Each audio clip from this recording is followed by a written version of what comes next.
1969, a group of black lawmakers in the United States House of Representatives started meeting informally to create a unified voice on fighting for issues that impacted black Americans. They called themselves the Democratic Select Committee. A couple of years later, in 1971, they changed the name and made it official. The 13 members of Congress came together to form what we know as the Congressional Black Caucus. The founding members were Representatives Shirley Chisholm, William Clay, George Collins, John Conyers, Ron Dellums, Charles Diggs, Augustus Hawkins, Ralph Metcalfe, Perrin Mitchell, Robert Nix Sr., Charles Rangel, Louis Stokes, and Walter Fauntroy. They asked then-President Richard Nixon for a meeting, but he refused. So they boycotted his 1971 State of the Union address and released their own Black Declaration of Independence. And this demanded justice in housing, jobs, education, and healthcare.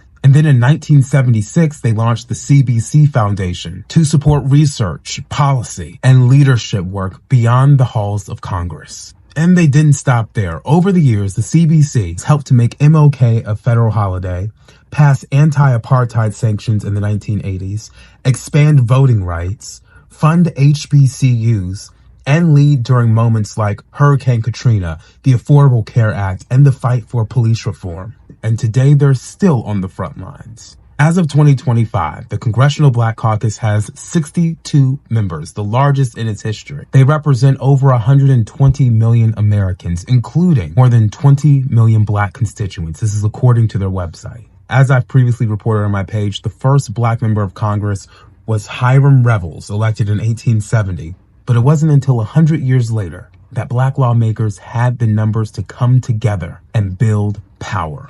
How's that for some black history?